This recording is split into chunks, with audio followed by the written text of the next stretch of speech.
बिस्मिल्लाहिर्रहमानिर्रहीम। स्टूडेंट, आज हम करेंगे law of mass action.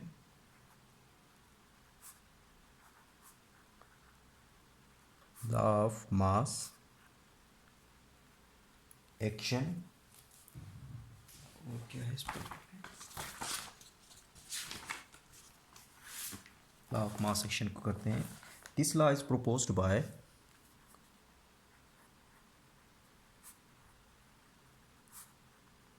is proposed by C.M. Goldberg and P. Waugh in 1864।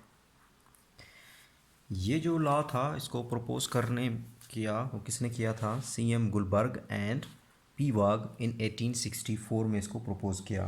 इसकी डेफिनेशन यहाँ पे लिख देते हैं, फिर इसको समझ लेते हैं इसकी डेफिनेशन क्या है। इसकी definition it states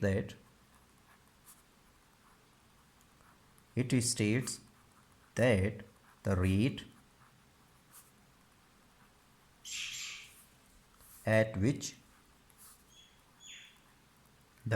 which a substance reacts is directly proportional to the active masses of reactants, and the rate at which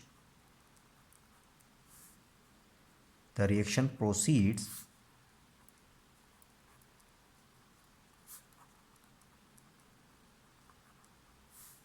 is directly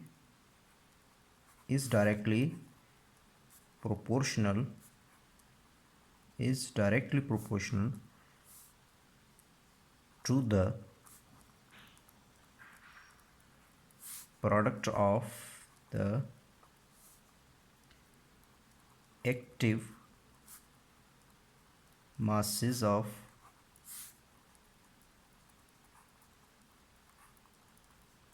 reactants। So it states that इस रेट्स को डिफाइन किया गया है। It state that the rate at which a substance reacts is directly proportional to the active message of the reactants. Means कि जो substance आपस में react करते हैं उनका जो रेट होगा वो उसके डायरेक्टली प्रोपोर्शनल होगा to the active message of the reactant. किसके? रिएक्टेंट्स के डायरेक्ट प्रोपोर्शनल होगा। इसी तरह जो रेट होगा सेम इसी तरह जो सब्सटेंस जो के प्रोडक्ट्स में, हालांकि वो प्रोडक्ट्स में क्या कर रहे हैं वो भी रिएक्ट करेंगे, तो उसका भी जो रेट होगा उसके डायरेक्ट प्रोपोर्शनल होगा उसके एक्टिव मासेस के। मीन्स के जो प्रोडक्ट का जो रेट होगा वो उसके एक्टिव मासेस के डायरेक्ट प्रोपोर्शनल होगा। इसी तरह जो रिएक्टेंट्स हैं जो आपस में रिएक्ट कर रहे हैं उनका जो रेट होगा वो भी डायरेक्ट प्रोपोर्शनल होगा टू देयर एक्टिव मासेस के। यहाँ पे जो एक्टिव मास के जो टर्म है, द टर्म एक्टिव मास,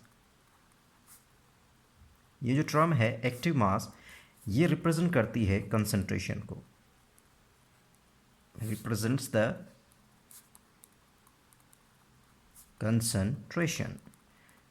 और कंसंट्रेशंस का जो यूनिट होता है, the unit of concentration is क्या है? मोल पर डेसीमीटर क्यूब। और ये जो कंसंट्रेशन है इसको रिप्रेजेंट करेंगे इसमें हम by brackets. Concentration is represented by, इसको हम रिप्रेजेंट करेंगे by square brackets.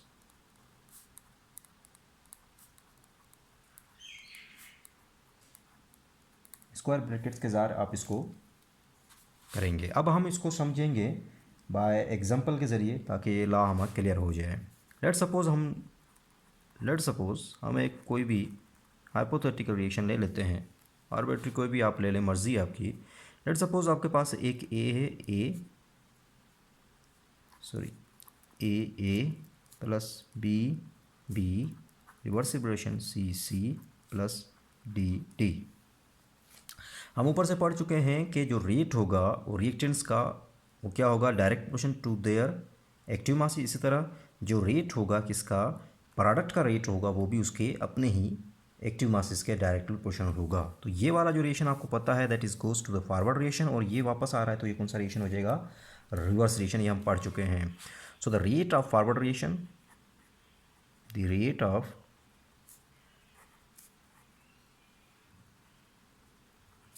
Forward reaction is direct proportion to the active masses. मैंने बताया था कि कंसंट्रेशन एक्टिव मासेस को रिप्रेजेंट करते हैं किसमें, कंसंट्रेशन के साथ, और कंसंट्रेशन को हम प्रेजेंट करेंगे by the square brackets, means के उसकी कंसंट्रेशन के डायरेक्ट प्रोपोर्शन है। तो कंसंट्रेशन ऑफ किसकी, कंसंट्रेशन ए। लेकिन ये जो आपके पास सिमाल नज़र ये कोफिशिएंट है, ये इसका पावर बन जाएगा। ये कंसंट्रेशन ये तो ये है, इसके साथ जो होंगे कोई भी नंबर होगा 1 2 3 जो भी नंबर आप केमिकल इक्वेशन लिखेंगे इसमें आपको नंबर दिया होगा, बैलेंस की होगी इक्वेशन को 2 3, तो ये पावर बन जाएगा, ये उसका कोफिशिएंट उसका पावर बन जाएगा। एंड बी सेम, ये भी इसका क्या बन जाएगा, पावर बन जाएगा। तो अब इसको हम ख़त्म करने के लिए, ब्रैकेट को ख़त्म करने के लिए रेट को यहाँ पे हम कोई कांस्टेंट लगाएंगे। So the rate of forward reaction, the rate of forward reaction is equals to, अब फॉरवर्ड रिएक्शन का रेट क्या हो जाएगा, के एंड एफ आ जाएगा, concentration of A and concentration of B. Same इस तरह रेट ऑफ रिवर्स रिएक्शन लिखेंगे। अब the rate of reverse reaction is direct proportion to their active masses of the product. वो अपने एक्टिव मासेस प्रोडक्ट के क्या होगा, डायरेक्ट प्रोपोर्शन, जो कि आपस में रिएक्ट कर रही हैं, प्रोडक्ट्स वो जो आपस में रिएक्ट कर रही हैं। तो आपके पास क्या आ जाएगा, सी कंसंट्रेशन, ये concentration of C and bracket small bracket लगाएंगे, सॉरी यहाँ पे C, and then concentration of D, D आ जाएगा। ठीक है, इसको आप ख़त्म करने के लिए सेम उसी तरह यहाँ पे के एफ लगाया था, अब यहाँ पे के आर हो जाएगा, क्योंकि के किसके लिए कांस्टेंट किसका होगा, किसका कांस्टेंट है, ये रिवर्स रिएक्शन का है। तो the rate of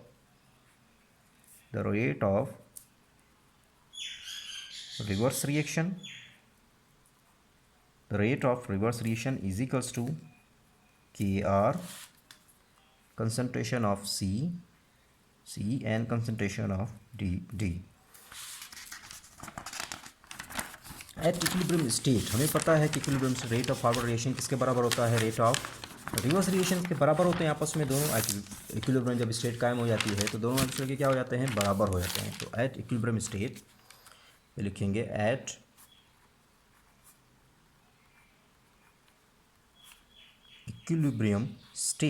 equilibrium state में the rate of forward reaction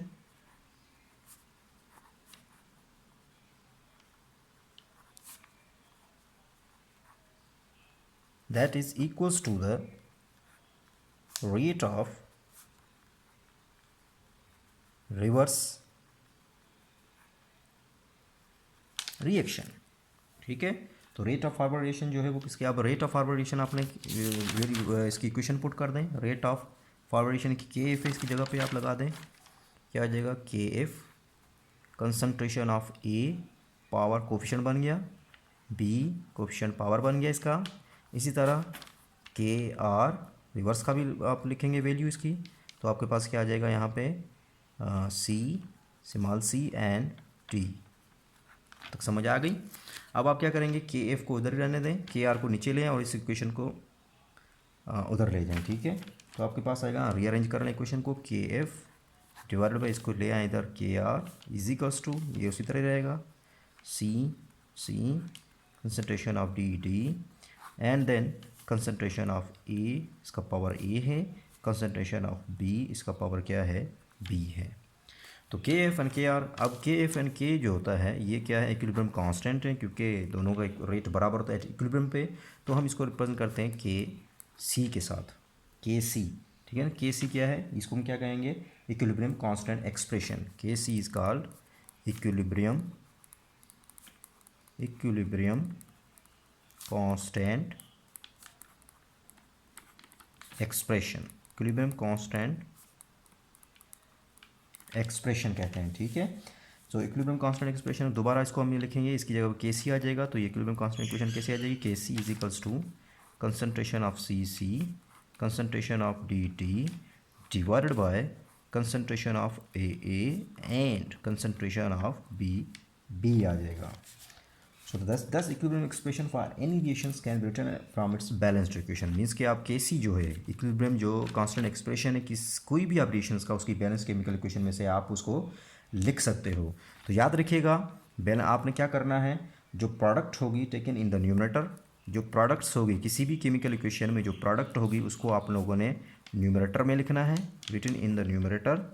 जबकि आपके पास जो रिएक्टेंट्स आएंगे that will be written in the denominator। याद आ गया, जो प्रोडक्ट होगी वो किस में ऊपर लिखेंगे, जो आपके पास रिएक्टेंट होंगे वो केसी के लिखने के लिए उसको आप नीचे लिखेंगे, मीन्स के डिनोमिनेटर में लिखोगे। सो इक्विलिब्रियम जो कांस्टेंट है इसको हम डिफाइन कैसे करेंगे, ये जो केसी है इसको डिफाइन कैसे करेंगे। सो इक्विलिब्रियम कांस्टेंट को डिफाइन करना है हमने, equilibrium constant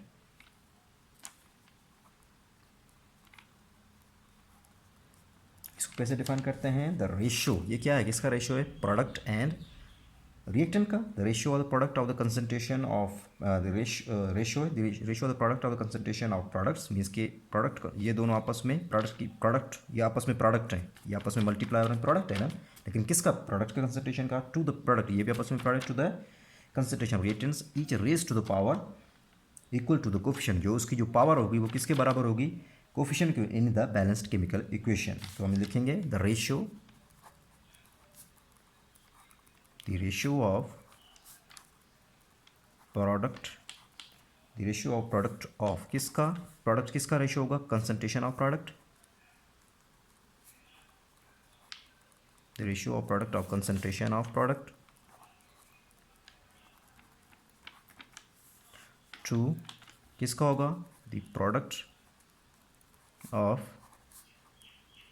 concentration of reactant each raised to the power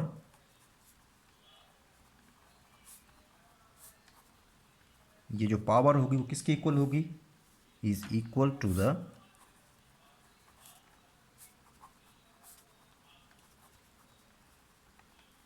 coefficient, is equal to the coefficient in the balanced chemical equation, in the